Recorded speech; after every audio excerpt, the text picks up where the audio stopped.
Let's welcome tonight's guest.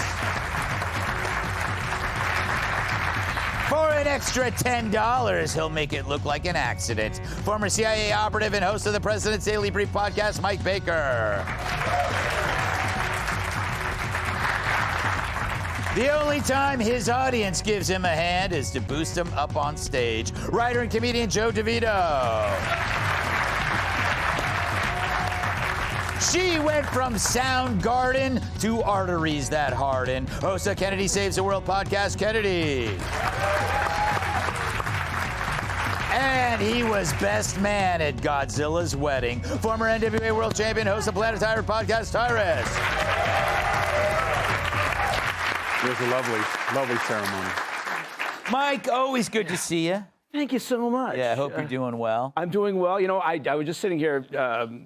I was listening to what you were saying, but I was thinking, I don't know what's more fetching, Tyrus's cap or my cardigan. You should put them together, and then you can go. You should stop. Okay.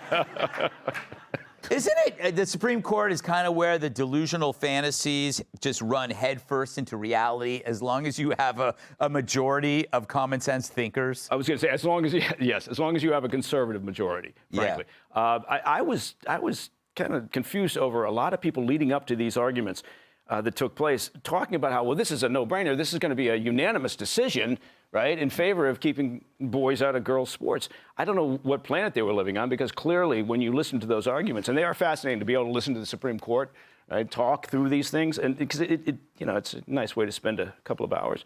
And it's clear that it's going to be maybe 5-4. And when you think about that, and you think about, is it really that difficult, right? First of all, I'm so tired of cis. Yes. I don't even know what cis means. Why are we accepting these stupid words? Right. Like That's what I mean. cisgender is so stupid. It's like what you were saying about they're having the argument, so they've already won. They have us using these things. But anyway, look, if you can't tell the difference between a boy and a girl, and you can't state the fact that there's a boy and there's a girl, you're a moron. Right?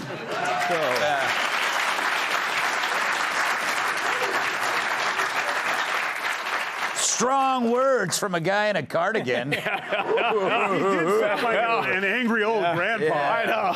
Okay, It's hell's bells, guys. Right. Like, just okay, Judd Hirsch. me and General Waverly from White Christmas. When are you going to drive the taxi?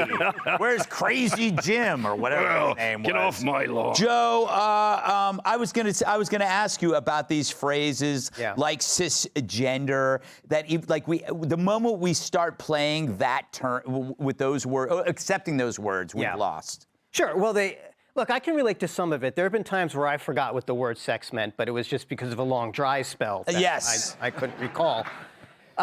It's so funny. Ketanji Brown Jackson said, she's the one who originally in her confirmation hearing said that she was unable to define what a woman was. And then we find out she talks 4 times as much as any of the male justices. I'd like to submit that into evidence as to who might be the woman in that equation. Yeah.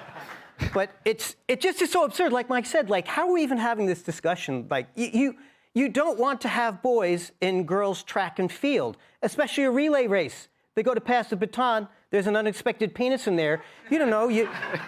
They end up dragging a teammate over the finish line. It's absurd.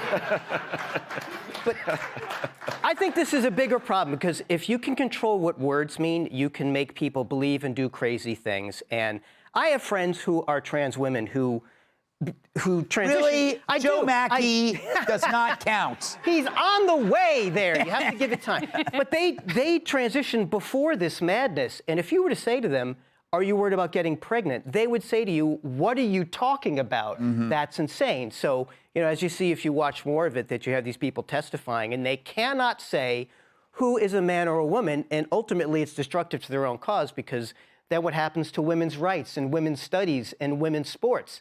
It all goes out the window. So I'll be happy when this weird moment in our culture is over. Yeah, even, Kennedy. Even trans men and trans women know they're not men and women because they put trans in front of it.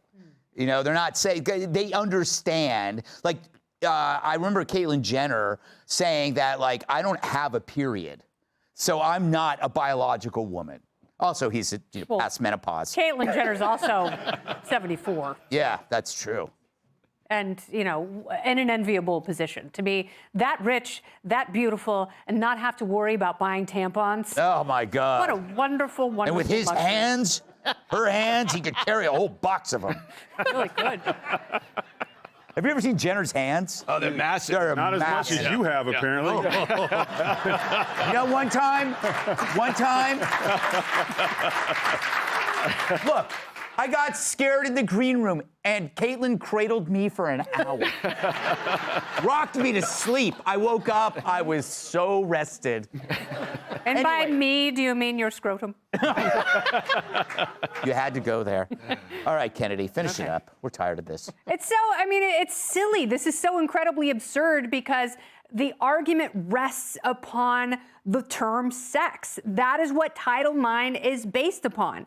And it is sex, it's not about illegal search and seizures. It's not about race. It is about sex. Mm-hmm. And if you can't define that, and that's what Justice Alito was getting at. You don't have an argument if you can't even define the term you're using that the argument rests upon. It is so circular. It is so stupid. It is, I don't know, it's as useful as tampons in a men's room. They can be useful. Yeah, nosebleed. For nosebleeds. Yes. They're great for nosebleeds, Tyrus. Close it out with some pithy wisdom. First of all, this shouldn't have been more than 5 minutes. It should have been longer, the introductions. And as soon as they said to her, well, what is sex? And they didn't, it's okay to be uninformed. It's okay to be ignorant. Thank you. But at least That's Mike's middle name. But at least have some, at least make it entertaining for us who had to sit through this and watch this, because when the question was praised to the lawyer about what sex was, I immediately, because I know where they're going to try to change it, and I was waiting for them to argue, well, what position were you referring to? They don't understand anything when it comes to, they had no business being there, and they should have all been, the verdict should have been simple. Everyone here who's arguing that boys should play in girls' sport and should seek help. This is a simple thing. I've said it before on the show, and I'm just going to say it again. The difference between men and women is very simple. A man's biggest fear when it comes to a woman, since we're going to put everybody in a tent, is being embarrassed by her or her laughing at him. That's what a man fears from a woman. A woman fears a man killing her. That's why they don't play together. Yeah. She can hurt your feelings. You can physically destroy her. That's why. It's very simple. That's the reason why we stay on other sides, because men are physically stronger and more aggressive than women, no matter what you want to do about it. Now, there's always going to be an argument. There's always going to be, whatever. Exceptions. But the rule is there's a reason why. Physically, it's not safe for women, period. You know what's scariest about this whole thing? What? Kamala Harris would have been president for 4, maybe 8 years. Ketanji Brown Jackson is going to be on the Supreme Court for decades. Well, maybe she doesn't know what decades means, and she thinks it's next year.